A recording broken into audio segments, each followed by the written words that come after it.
everybody, thanks for joining me today. Dr. Ross Marcagiani with another great conversation at Turnpaugh Health and Wellness Center. Today we're going to be talking about hyperbaric oxygen therapy, or HBOT for short. We'll be talking about what is HBOT. We'll be talking about how does HBOT work from a physiological standpoint. We'll be talking about who can benefit from hyperbaric oxygen therapy, and then the proposed schedule and how to implement HBOT accurately with the correct recommendation or prescription of the use.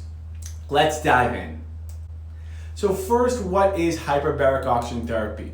Really what we're mimicking here is deep sea diving or increased external pressure, as if we're going below sea level. The opposite would be going above sea level, more commonly known as altitude training. This is a little bit different because, again, like we said, we're going below sea level and we're causing increased pressure of oxygen into the tissue. So now that we have a more increased pressure around us, we're able to deliver oxygen into the tissues, to areas that are a little bit more difficult to oxygenate, and having that pressure behind us. So we're able to activate pressure sensitive genes, and we're also able to activate oxygen sensitive genes as well.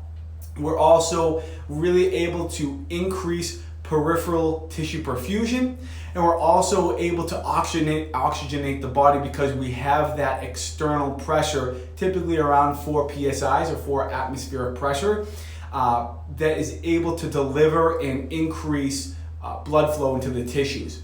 We're able to increase the capacity or the transport of our erythrocytes, which are our red blood cells. So what that means is we're now able to have our blood cells carry oxygen more effectively. Also, other aspects of hyperbaric oxygen therapy that we can get are we can have increased peripheral and cerebellar vascularization, meaning again more oxygenation to those areas. We can have increased axonal development, which means we can actually have some improvement in neuron regeneration. We can also have some improvement in, or it's shown to have improvement in maintenance or correction of the blood-brain barrier. Also shows to help improve mitochondrial function, which are the powerhouse to the cells, and then helps with inflammatory processes such as oxidation or reactive oxygen species. So I'm just going to nerd out here for a second, talk about how those aspects I just mentioned actually work in the body.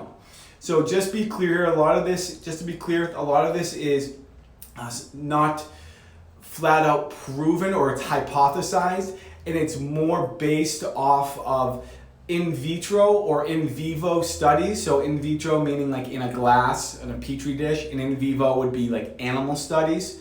So what they found in a lot of these in vivo and in vitro studies is upregulation of a couple factors here.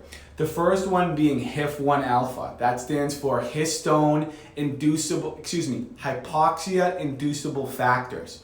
What they found is if we upregulate HIF1 alpha, that this actually influences two factors.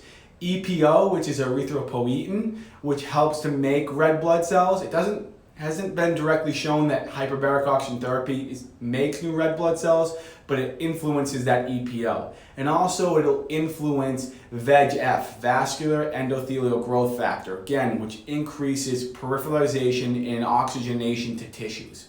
Another factor is something called WNT.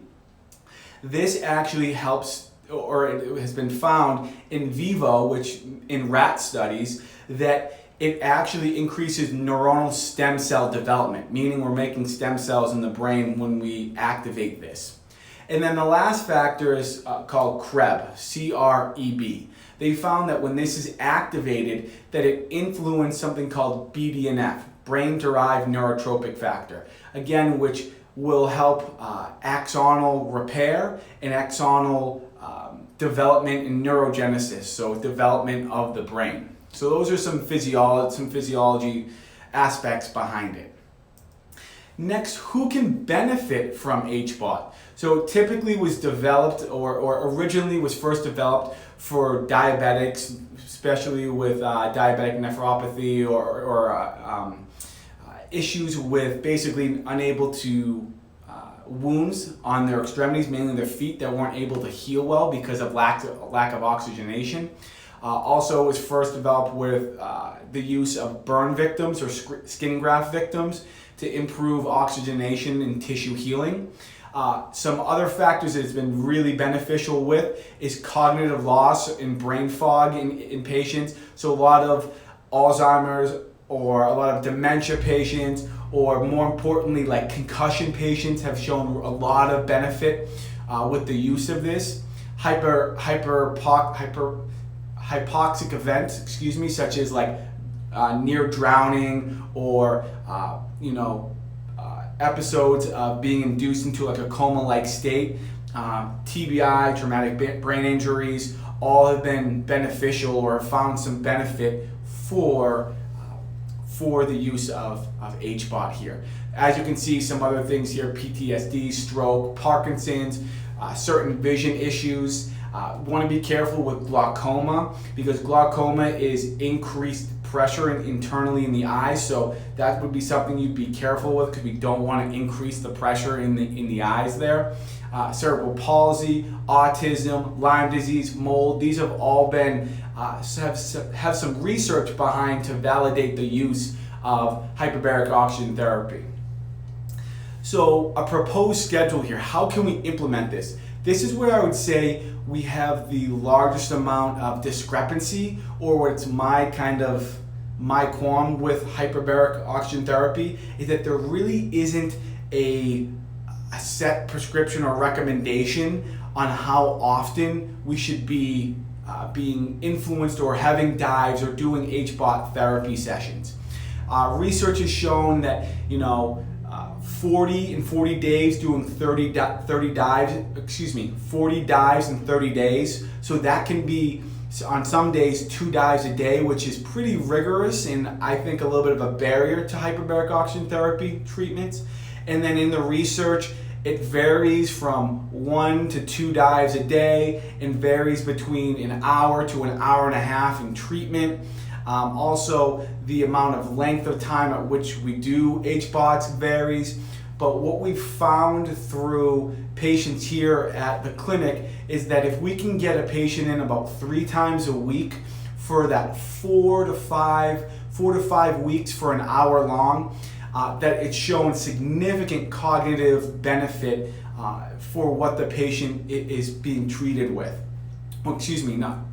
I don't want to use the word treated because this is not FDA approved, so but it is shown to have some benefit with what the patient is inquiring about.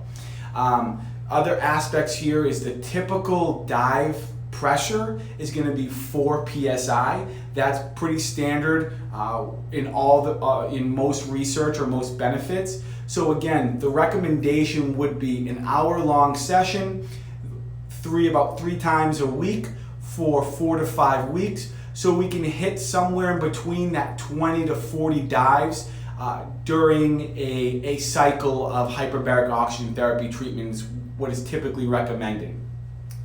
I appreciate everyone's time today, and if this is something that you feel like may benefit you, or you know someone else who may benefit, please share this information, and you can either email, contact the number below, or you can call our Mechanicsburg office, who has an HBOT chamber as well. So we do have an HBOT chamber in our Mannheim office and our Mechanicsburg office. If you have any questions, please email below or call the number below. Thank you for your time. Have a great day.